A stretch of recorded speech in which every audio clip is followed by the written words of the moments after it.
की और इस्लाम दुश्मन ताकतों की गुनाहों का हाल ये है कि गुनाह कल तक दरवाजों पर दस्तक दे रहे थे और अब गुनाह हमारे घरों के अंदर दाखिल हो चुके हैं। हमारे शबिस्तानों के अंदर गुनाह दाखिल हो चुके हैं। हर शरीफ बाप अपने बच्चों के मुस्तकबिल के हवाले से फिक्रमंद है कि मेरे बच्चों का क्या होगा, मेरी बच्चियों का क्या होगा। आने वाले कल में मेरे बच्चे ईमान वाले रहेंगे या ईमान से दूर हो जाएंगे। आने वाले दौर में मेरे बच्चे नेक रहेंगे या नेकी से दूर हो जाएंगे। और आप देख भी रहे हैं ऐसे बच्चे जिन बच्चों के बारे में माँ बाप कभी बड़े फख्र के साथ साथियों की महफिल में कहा करते थे कि मेरा बच्चा तो बड़ा नेक है, मेरा बच्चा तो बड़ा परहेजगार है, मेरा बच्चा तो बड़ा मुत्तकी है, मेरा बच्चा तो बड़ा बाअखलाक है, मेरा बच्चा तो बड़ा बाकिरदार है। माँ कहती थी कि मेरी बेटी तो बड़ी पर्दे की पाबंद है। लेकिन जब ये सारी चीजें तारीफ के हवाले से देखी गई तो तारीफ के पीछे फिर ये नजर आया कि जिस बच्ची की तारीफ और जिस बच्ची के किरदार के हवाले से घर के लोग बहुत नाज करते थे, वो किसी के साथ जाती हुई नजर आई, वो किसी का हाथ पकड़ करके भागती हुई नजर आई। इन हालात के अंदर ऐसे नौजवान जिनकी बड़ी तारीफ होती थी, गलत सोहबत की वजह से कोई नौजवान जो है अल्लाह अकबर नशे के दलदल में नजर आया, कोई शराब के दलदल में नजर आया, कोई जिना के अड्डे पे नजर आया। कर्ज के इंसान जो है गुनाह की तरफ तेजी के साथ जो है गोया के उसके दलदल की तरफ बढ़ता ही जा रहा है। हर आने वाला दिन इंसान को गुनाहों के दलदल में डुबो रहा है। हर आने वाला दिन नौजवान नस्लों को गुनाहों के हवाले से तबाह और बर्बाद कर रहा है।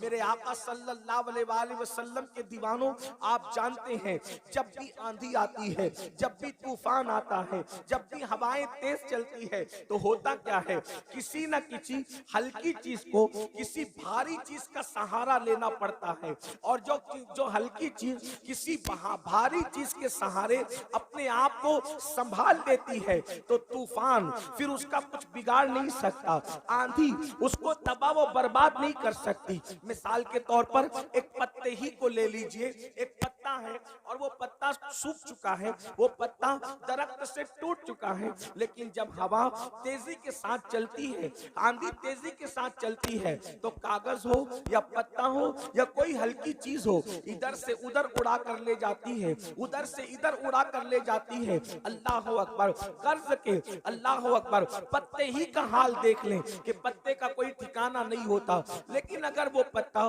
किसी भारी भरकम लोहे के नीचे या किसी दरख्त के नीचे अपने आप को दबा ले तो फिर आप देखें वो पत्ता किसी भारी चीज के नीचे दबने की वजह से, किसी भारी भरकम चीज के नीचे आने की वजह से अब अल्लाह अकबर वो पत्ता जो थोड़ी देर पहले अल्लाह अल्लाह किसी हवा के दोष पर कभी इधर जा रहा था, कभी उधर जा रहा था, कर्ज के उसका कोई ठिकाना नहीं था, लेकिन जैसे ही उसने किसी भारी भरकम पत्थर या लोहे को अपना जो है वो मस्कन बना लिया और उसके पीछे रुक गया तो उसका क्या हाल होता है, फिर उसकी क्या शान होती है। फिर कितना ही बड़ा तूफान आ जाए, कितनी बड़ी आंधी आ जाए, लेकिन फिर उस पत्ते का कुछ नहीं बिगाड़ा जा सकता। मेरे आका सल्लल्लाहु अलैहि वसल्लम के प्यारे दीवानों, अल्लाह अकबर, मुस्तफा जाने रहमत गैब दा नबी सल्लल्लाहु अलैहि वसल्लम को इन हालात का अंदाजा था। अल्लाह ने अपने महबूब सल्लल्लाहु अलैहि वसल्लम को अल्लाह अकबर गैब पर मुत्तला फरमाया था। जितना चाहा अल्लाह ने अपने महबूब को इल्म गैब अता किया, जितना चाहा अल्लाह ने अपने महबूब को इल्म अता किया। जितना दिया देने वाला खुदा जानता है और जितना लिया लेने वाले मुस्तफा जाने रहमत जानते हैं। अल्लाह अकबर, अगर आपने ये बात समझ ली कि पत्ते को हवा जब इधर उधर लेकर जाती है तो पत्ते को तलाश होती है किसी न किसी भारी चीज की, बिला तमसील गुनाहों का तूफान, फितनों का सैलाब, जराइम का तूफान जब इंसान को इसके दर से उसके दर, उसके दर से उसके दर और दर बदर लेकर के भटक रहा है, ऐसे हालात में भी कोई ना कोई भारी चीज की जरूरत होगी, कोई ना कोई मजबूत चीज की जरूरत होगी। अल्लाह अकबर। तूफान के अंदर जब कोई भारी चीजें थाम ली जाती है तो इन अल्लाह अल्लाह वो पत्ता और वो कचरा भी महफूज हो जाता है। अल्लाह के रसूल ने बदअकीदगी, फितने और गुनाहों के इस तूफान के लिए इरशाद फरमाया, लोगों मैं तुम में भी दो भारी चीजें छोड़कर जा रहा हूं। तूफान में भारी चीज की जरूरत पड़ती है तो मैं भी एक नहीं बल्कि दो दो भारी चीजें छोड़ करके जा रहा हूं। और फरमाया, जब तक के तुम इसको मजबूती से पकड़े रहोगे तुम कभी गुमराह नहीं हो सकते, तुम कभी गुमराही के दलदल में फंस नहीं सकते। वो कौन सी चीज है? फरमाया, एक अल्लाह की किताब है और दूसरी मेरी अहले बैत है। इन दोनों का दामन पकड़ करके रखना, कुरान को भी पकड़ के रखना और अहलुल बैत को भी पकड़ करके रखना, गुमराह नहीं हो सकते। एक चीज आपसे पूछना चाहता हूं, अल्लाह की किताब को पकड़ो। जो अल्लाह की किताब को मजबूत से पकड़ेगा, मजबूती से पकड़ेगा, अल्लाह की किताब में मौजूद है, नाप तौल में कमी न करो, तो वो नाप तौल में कमी नहीं करेगा। अल्लाह अकबर। अल्लाह की किताब में मौजूद है कि लोगों के साथ मीठी गुफ्तगू करो, वक़ूलू कौलन सदीदा, तो वो लोगों के साथ मीठी गुफ्तगू करेगा। कुरान का जिसने दामन पकड़ लिया वो बीवी पे जुल्म नहीं करेगा, क्योंकि कुरान में मौजूद है, हुन्ना लिबासुल लकुम व अंतुम लिबासुल लहुन्ना, कि शौहर बीवी का लिबास है, बीवी शौहर का लिबास है। जो कुरान का दामन पकड़ लेगा, कुरान का दामन थामने के बाद कुरान कह रहा है, इधर उधर देखकर चक्कर मकर करके नहीं चलना, आंखों को आवारा नहीं करना, बल्कि चलने का अंदाज क्या होना चाहिए? कुल लिल मुमिनीना यगुद्दु मिन अबसारिहिम, मोमिनों से कहो कि वो अपनी निगाहों को नीची रखे। अल्लाह अकबर। जो कुरान का दामन पकड़ ले तो कुरान उसको कह रहा है, अकड़ कर मत चलो, ला तमशी फिल अर्दी मरहा, कि जमीन पर अकड़ करके मत चलो। मेरे आका अलैहिस्सलाम के प्यारे दीवानों, कर्ज के अल्लाह अकबर, जो कुरान का दामन पकड़ ले, जो कुरान का दामन थाम ले, अल्लाह अकबर, वो जराइम नहीं करेगा, वो गुनाह नहीं करेगा। जो कुरान का दामन थामेगा वो तन्हाई के अंदर भी गुनाह नहीं करेगा, क्योंकि वो देखेगा कुरान कह रहा है, इन्नल्लाह काना अलैकुम रकीबा, अल्लाह तुम पर कड़ी निगरानी कर रहा है। मगर अल्लाह अकबर, कुरान मुकद्दस की 6666 आयतें कमोबेश इंसान को पुकार पुकार कर ज़ाब्ते हयात दे रही है, जिंदगी गुजारने का तरीका दे रही है, जिंदगी गुजारने का सलीका दे रही है। ये कुरान है। लेकिन कोई कह सकता है कि मौलाना मुझे कुरान पढ़ना तो नहीं आता, मुझे अरबी जबान तो नहीं आती। तवज्जो फरमाएं मेरी कौम के जवानों, हुजूर अलैहिस्सलाम ने किताब अकेले नहीं दिया बल्कि किताब के साथ अहलुल बैत भी दिया। तो आखिर कुरान के होते हुए अहले बैत की क्या जरूरत थी? तो याद रखना, कुरान के बारे में कोई कह सकता है कि मौलाना मुझे कुरान पढ़ना नहीं आता, मौलाना मुझे अरबी जबान नहीं आती, मौलाना मुझे ये नहीं आता, मुझे वो नहीं आता। मगर अल्लाह के रसूल अलैहिस्सलाम ने एक कुरान वो दिया, अल्लाह अकबर, जो ताकों पे रखने वाला है, और एक कुरान नातिक उसको दिया जो रसूलुल्लाह के कंधों पर बैठने वाला। सुभान अल्लाह, सुभान अल्लाह, नारे तकबीर, नारे रिसालत। अल्लामा सैयद अमीनुल कादरी साहिब क़िबला मसलके आला हज़रत। सुभान अल्लाह। वो कुरान जो ताकों में रहता है, लोग उससे आंखें तो बंद कर सकते हैं।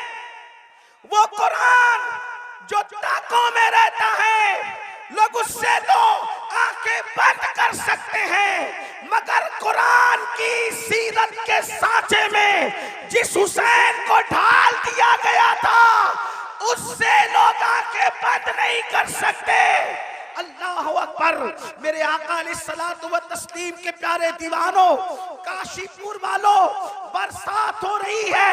आप पहले से हजरत मौलाना हमारे जो नाजिम साहब हैं उनके हाथ पर आप वादा कर चुके हैं कि इंशाअल्लाह आप मैदान छोड़कर नहीं जाएंगे, इसलिए कि आप हुसैनी हैं और आप साबित करेंगे हुसैनी पानी रुकने पर भी मैदान छोड़कर नहीं जाता और पानी आने पर भी मैदान छोड़कर नहीं जाता। सुभान अल्लाह।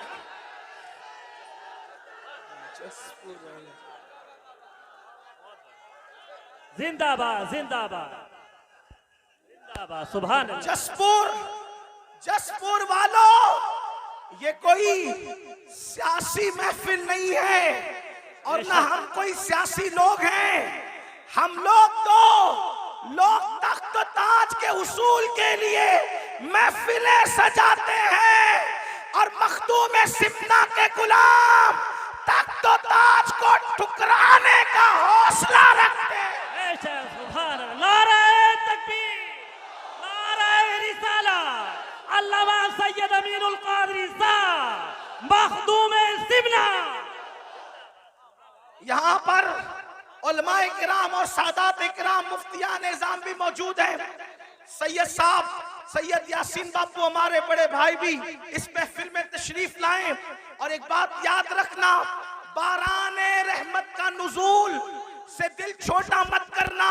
बुजुर्गों ने फरमाया जब किसी नेक काम पर बारिश हो जाए समझ दो कि वो काम अल्लाह ने तुम्हारा कबूल कर लिया है।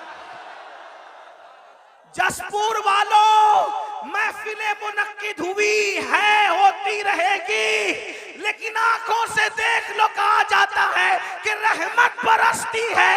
अब तक न दिखने वाली रहमत देखा था, अब दिखने वाली रहमतों का नुज़ूल देख लो। ये इमाम आली मकाम का सदका है। तो जल्दी जल्दी में अपनी बात पूरी करूं, इसलिए कि आपको ज्यादा इम्तिहान में नहीं रखा जाएगा, आपको ज्यादा आजमाइश में नहीं रखा जाएगा। हजरत मौलाना हाशिम काशीपुरी साहब से उनका खिताब सुना। हजरत अल्लामा जाहिद रजा नूरी साहब किबला और मुफ्ती साहब किबला सब लोग यहाँ पर मौजूद है। आप जरा तवज्जो फरमाएं, वो कुरान तवज्जो करें, वो कुरान तवज्जो करें, वो कुरान। लोग कहते हैं करबला इतने शब्दों मत से बयान करने की क्या जरूरत है, करबला इतनी तफसील से बयान करने की क्या जरूरत है, करबला की इतनी तशरीह करने की क्या जरूरत है। हो गई शहादत, हो गई शहादत, हो गई, बात खत्म हो गई। एक बात आपसे कहूं, किसी की शहादत पर तवज्जो करें। आप चुप रहे सब लोग। अरे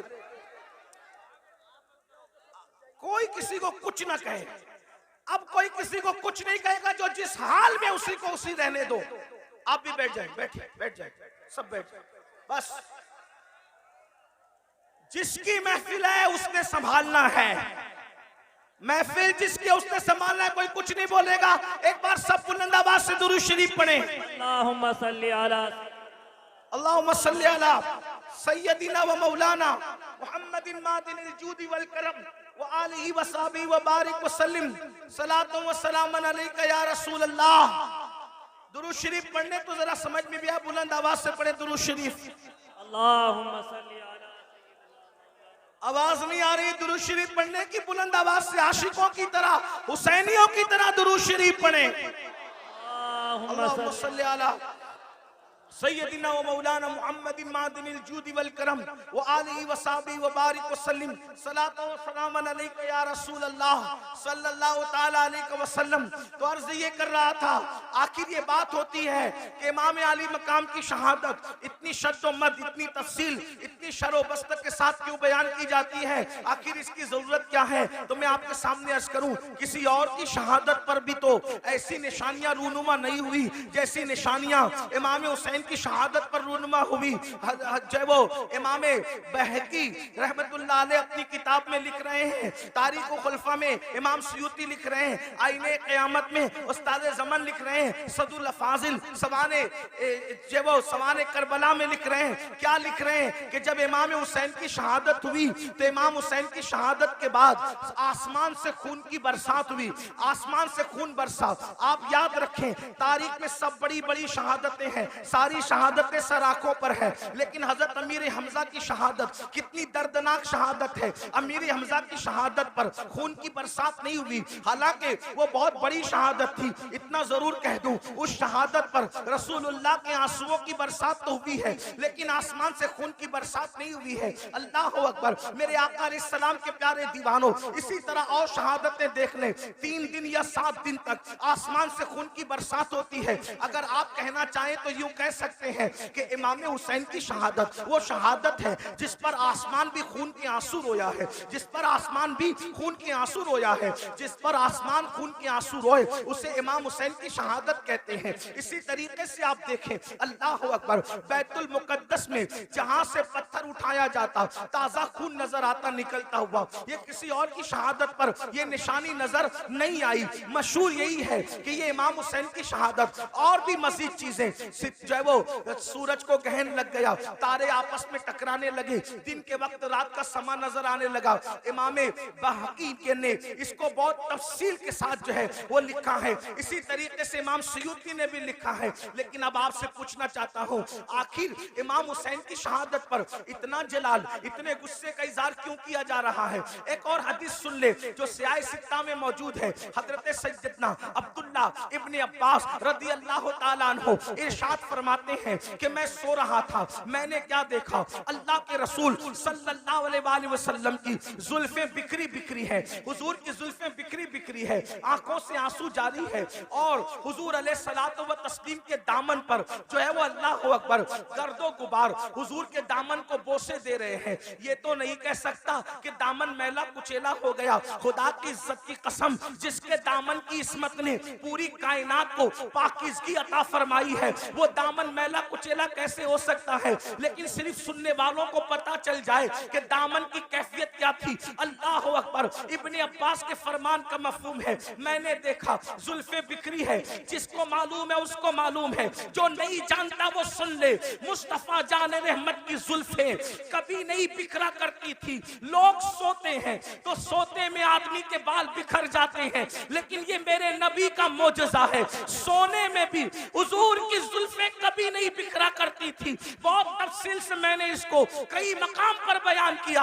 आज वक्त बचाने के लिए तफसील नहीं पेश करता, सिर्फ इतना इजमाल पेश करता हूँ। हुजूर की जुल्फे क्यों नहीं बिखरा करती थी? वजह ये थी, बद्र ओहद का हंगामा भी हुजूर की जुल्फों को नहीं बिखेर सका। अल्लाह अकबर। खंदक और खैबर की मुसीबतें भी हुजूर की जुल्फों को बिखेर नहीं सकी। मगर अल्लाह अकबर, क्यों जुल्फे नहीं बिखरती थी?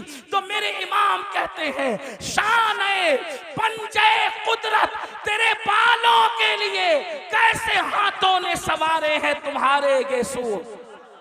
किसी के बाल माँ संवारती है, किसी के बाल बाप संवारता है, किसी के बाल भाई बहन संवारते हैं, किसी के बाल वो खुद संवारता है, लेकिन हुजूर की जुल्फे वो थी, शाने पंजे कुदरत ने उनको संवारा था, कुदरत के हाथों ने उन बालों को संवारा था। इसलिए बद्र हो, ओहद हो, खंदक हो, खैबर हो, हुजूर की जुल्फे बिखरा नहीं करती थी। मगर अल्लाह अकबर, बद्र ओहद के हंगामे, खंदक और खैबर की मुसीबतें जिस रसूल की जुल्फे को बिखेर न सकी, आज अब्दुल्ला इब्ने अब्बास कहते हैं हुजूर की जुल्फे बिखरी बिखरी है, हुजूर के दामन पर अल्लाह अकबर गर्दो गुबार बोसे दे रहे हैं, खून के छींटे हुजूर के जुब्बे पर हैं, हुजूर अलैहिस्सलाम की दाढ़ी आंसुओं से तर है। मैंने पूछा अल्लाह खैर करे या रसूल अल्लाह, खुदा आपको वो दिन न दिखाए अल्लाह अकबर जिसमें आपको तकलीफ हो। या रसूल अल्लाह, आज आपकी दाढ़ी बिखरी है, आज आपकी जुल्फे बिखरी है, आज आपकी आंखों में आंसू है, आज आपके दामन पर खून के जो है वो आसार हैं, आपके दामन पर गर्दो गुबार है। या रसूल अल्लाह, वजह क्या है? तो हुजूर अलैहिस्सलाम के हाथ में एक बोतल थी, हुजूर ने वो बोतल दिखाई और बोतल दिखा करके फरमाया, अब्दुल्ला सुबह से लेकर अब तक मैं हुसैन के मक्तल में था, अब्दुल्ला सुबह से लेकर अब तक मैं हुसैन के मक्तल में था, हुसैन की कत्लगाह में था, हुसैन और उसके साथियों का खून उठा उठा करके इस शीशी में, इस बोतल में जमा कर रहा था। अब्दुल्ला इब्ने अब्बास कहते हैं, जब मैं ख्वाब से बेदार हुआ तो मैंने दिन तारीख को नोट कर लिया, और जब इमाम हुसैन की शहादत की खबर आई तब पता चला कि जिस वक्त मैं ख्वाब देख रहा था उसी वक्त इमाम अली मकाम की शहादत हुई थी। ऐसा ही ख्वाब सैयदा उम्मुल मोमिनीन उम्मे सलमा भी बयान करती है। मेरे आका अलैहिस्सलाम के दीवानों, क्या किसी की शहादत के मौके पर हुजूर इस तरह खून समेटते नजर आए? क्या किसी की शहादत के मौके पर इस तरह जुल्फें बिखरती नजर आई? किसी की शहादत के मौके पर इस तरह दाढ़ी बिखरती नजर आई? ऐसा क्यों हुआ? और याद रखना, फिर शहादत गाह भी घर के करीब नहीं है, शहादत गाह भी घर के करीब नहीं है, बहुत दूर लाया जाता है, मैदान में ठहराया जाता है। 22,000 के लश्कर को 72 से मुकाबला करवाया जाता है और 3 दिन भूखा प्यासा रख करके दर्दनाक अंदाज में शहादत होती है। वजह क्या थी? मैं फलसफे शहादत नहीं बयान कर रहा हूं, सिर्फ अपने जवानों की तवज्जो चाहता हूं। करबला सुनने के लिए आने वालों, करबला की दास्तान सुनने के लिए आने वालों, इमाम हुसैन का पैगाम सुनने के लिए आने वालों, मुझे बताओ कोई ये कह सकता था कुरान और अहले बैत को आका ने छोड़ा है तो कुरान तो मुझे पढ़ना नहीं आता? तो गोया के बताया जा रहा है जिसको कुरान पढ़ना नहीं आता, जो कुरान नहीं जानता, वो करबला में किरदार हुसैन देख ले, उसको समझ में आएगा कि कुरान का तर्जुमा क्या है। कुरान ताकों में रखा जाता है, हुसैन को कंधों पे बिठाया जाता है, कुरान नमाज में पढ़ा जाता है, लेकिन हुसैन के लिए सजदे तवील कर दिए जाते हैं। कुरान मिंबर पर से उसका पैगाम पहुंचाया जाता है, हुसैन के लिए मिंबर छोड़ के जमीन पे आया जाता है, कुरान को सीने से लगाया जाता है, हुसैन को जबान चुसाया जाता है। गोया के कुरान को जबान पे रखा जाता है और जबान पर हुसैन को रखा जाता है। अंदाजा तो फरमाए किस तरीके से खूबसूरत अंदाज है। अल्लाह अकबर, जिस सीने में कुरान आ जाए वो सीना रोशन हो जाता है। और अल्लामा अब्दुल रहमान जामी लिखते हैं हुसैन पाक इतने खूबसूरत थे कि रात के अंधेरे में जब गलियों में चलते थे तो चेहरे से ऐसी रोशनी निकलती थी कि उस रोशनी में लोग सफर तय करते हुए नजर आया करते थे। कुरान भी नूर है, हुसैन भी नूर है, कैसा नूर है? तो मेरे इमाम कहते तेरी नस्ल पाक में है बच्चा बच्चा नूर का, तू है आईने नूर, तेरा सब घराना नूर का, एक सीने तक मुशाबे, एक वहां से पांव तक हुस्न सित्तैन उनके जामों में है नीमा नूर का। अब मुझे बताओ, अल्लाह के रसूल फरमा रहे हैं दो भारी चीजें छोड़ के जा रहा हूं, इनको पकड़ना, गुमराह नहीं हो सकते। एक कुरान है, दूसरी मेरी अहले बैत है। इमाम मैदान में आए और मैदान में आने के बाद वक्त का सबसे बड़ा मुजरिम, वक्त का सबसे बड़ा गुंडा, वक्त का सबसे बड़ा पलीद, वक्त का सबसे बड़ा दीन का दुश्मन यजीद पलीद लईन के सामने मुकाबले के लिए खड़े हुए। अब जरा तवज्जो करना मुसलमानों, गौर करना, मेरी कौम के जवानों गौर करना। इमाम अली मकाम अला जद्दी वाली सलाम मिशन लेकर करबला में आए। कौन सा मिशन? दीन को बचाने वाला मिशन। कौन सा मिशन? दीन के तहफ्फुज का मिशन। कौन सा मिशन? शरीयत के तहफ्फुज का मिशन। कौन सा मिशन? गलबे दीन का मिशन। अब आपसे पूछना चाहता हूं मेरे आका अलैहिस्सलातु व तस्लीम के प्यारे दीवानों, अल्लाह के रसूल फरमा रहे दो भारी चीजें छोड़े जा रहा हूं, एक कुरान है, दूसरी मेरी अहले बैत है। और फिर अहले बैत से मोहब्बत के बारे में इतनी तालीम दी, इतनी तालीम दी, इतनी तालीम दी। फरमाया उज़क्किरुकुमुल्लाह फी अहली बैती, उज़क्किरुकुमुल्लाह फी अहली बैती। ऐ लोगों, मेरी अहले बैत के बारे में अल्लाह से डरते रहना, मेरी अहले बैत के बारे में अल्लाह से डरते रहना। अपनी गोद में अहले बैत को बिठाकर फरमाया लोगों, मैं अपनी अहले बैत तुमको बतौर अमानत सौंप करके जा रहा हूं, मेरे बाद मेरी अहले बैत के साथ तुम क्या सलूक करोगे ये मैं देखूंगा। मेरे बाद मेरी अहले बैत के बारे में मेरे नायब बनना, जैसे मैं अहले बैत से मोहब्बत करता हूं तुम भी अहले बैत से मोहब्बत करना। अब आपसे पूछना चाहता हूं मोहब्बत अहले बैत की दावत इतनी ज्यादा क्यों दी गई? बल्कि यहां तक फरमाया खास तौर पे अहले बैत में इमाम हुसैन के बारे में, हुसैन व मिन्नी व अना मिनल हुसैन, हुसैन मुझसे है, मैं हुसैन से हूं, हुसैन मेरा है, मैं हुसैन का हूं। और फिर क्या फरमाया? अहब्बल्लाहु मन अहब्ब हुसैना, कि जो मेरे हुसैन से मोहब्बत करेगा अल्लाह उससे मोहब्बत करेगा। यानी अल्लाह का महबूब महबूब बनना है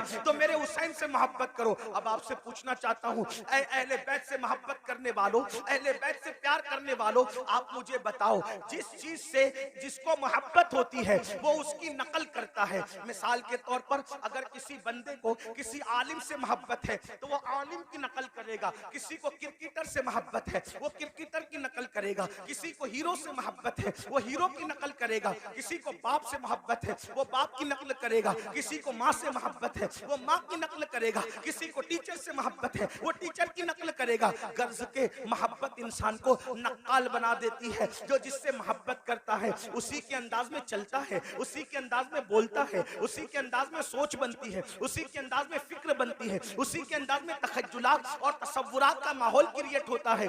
आपसे पूछता हूँ, ऐ अहले बैत से मोहब्बत का दावा करने वालों, मेरे आका ने तो ये फरमाया, जो मेरे हुसैन से मोहब्बत करेगा वो अल्लाह का महबूब बन जाएगा।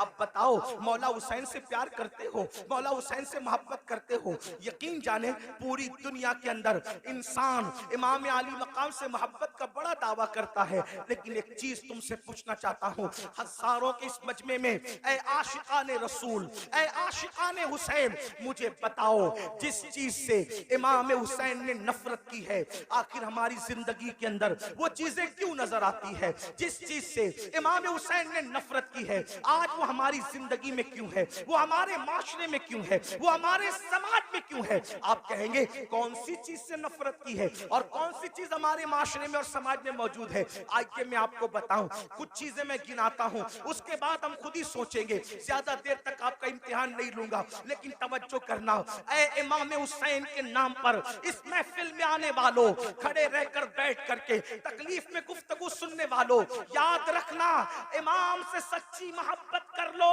क्योंकि इमाम की मोहब्बत का सिला क्या है? आका इरशाद फरमाते हैं, जो मेरी अहले बैत से मोहब्बत करेगा, जन्नत में जहां मैं मोहम्मद रहूंगा, अहले बैत से मोहब्बत करने वाले भी मेरे साथ रहेंगे।